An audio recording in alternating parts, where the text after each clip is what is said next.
Mes pauvres amis, si les politiques tenaient leurs promesses, ça se saurait. Non, ils ne roulent pas pour nous, ni pour la défense de l'environnement, ni pour aucune de nos valeurs. Ils roulent pour le pouvoir économique. Ces lobbies tout-puissants qui imposent leur volonté à la terre entière qu'ils détruisent. Devons-nous attendre d'être obligés de nous promener en ville avec un masque sur le nez et la bouche pour tenter de filtrer l'air qu'on respire péniblement, pour nous poser les bonnes questions et réagir, pour Dieu, réagir pour notre environnement?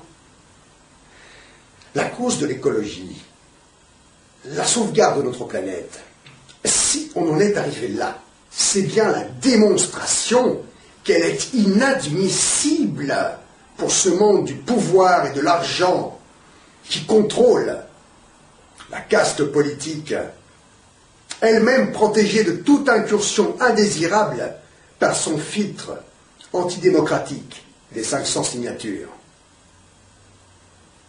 Car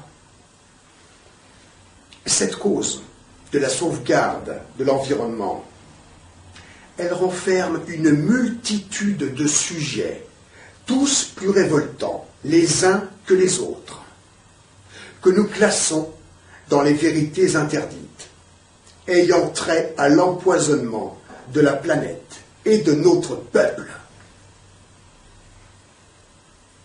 Ainsi, parmi nous, certains connaissent, malgré le contrôle des médias, les mensonges d'État ou vérités interdites liées aux empoisonnements de notre population, comme celui des amalgames dentaires.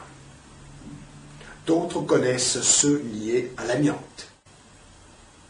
D'autres encore connaissent ceux liés aux additifs alimentaires, ou se battent contre ce pouvoir d'inquisition qui permet la mise à mort par empoisonnement de villages entiers, comme celui de Bourg-Fidèle, au profit du monde de la finance. Certains d'entre nous se battent contre les OGM, jusqu'à la prison. D'autres se battent contre le nucléaire, parce qu'en fait, nous connaissons, malgré tout, les vérités de ces problématiques, et que nous avons peur. Nous avons peur pour notre avenir, pour l'avenir de notre planète, et celui de nos descendants. Beaucoup d'entre nous aussi vivent dans l'oppression de l'État à cause de nos idées. Qui parmi nous, par exemple, qui parmi nous n'a pas été victime personnellement d'abus de pouvoir, de violences judiciaires ou administratives? Il y a tellement de victimes, et il y en a tellement aussi qui n'auront jamais le loisir de se défendre, ni même de rejoindre notre mouvement d'ailleurs, car le système écrase les plus vulnérables et les plus faibles, et nous plonge un peu plus dans l'horreur de réalités insoutenables, comme celle de la mafia des tutelles qui envoie nos aînés finir leur vie dans leurs excréments et dans l'infamie des pires traitements qui soient afin de les spolier. Que dire encore de la pédocriminalité en France et de l'omerta imposée sur ce sujet par la magistrature? L'affaire Vincent. Car, pour la 3e fois dans ma vie, j'ai été envoyé en préventif plusieurs semaines pour avoir tenté d'aider des victimes d'injustice, de violences judiciaires. En l'occurrence, c'est un petit gars de 10 ans pour lequel j'ai tout risqué, afin qu'il puisse témoigner des horreurs qu'il a subies. Seulement voilà, pour quelque obscure raison, la justice refuse de l'entendre. Opprime ses proches, opprime cet enfant, toute personne voulant l'aider ou voulant obtenir d'elle qu'elle fasse son job.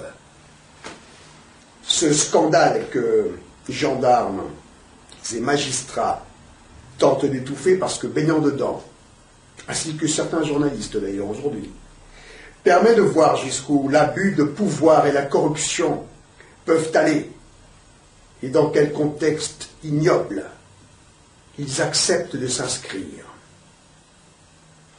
Bref, beaucoup d'entre nous ont entendu parler de l'une de ces multiples et inadmissibles réalités, parfois sans trop y croire. Car je vous accorde que l'on n'a pas envie d'y croire. Et il s'en dégage un constat indéniable.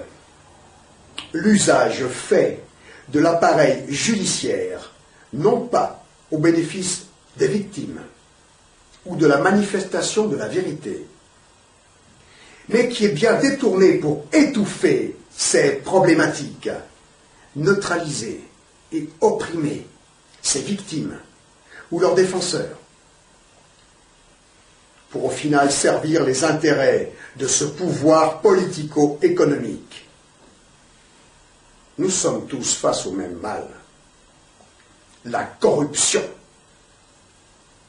Car enfin, à qui profite le crime?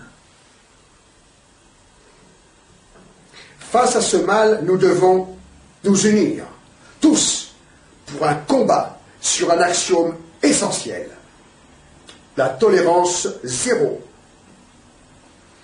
Nous devons nous réveiller maintenant, tout de suite, et faire front, faire face à l'imposture, ne serait-ce que pour la terre.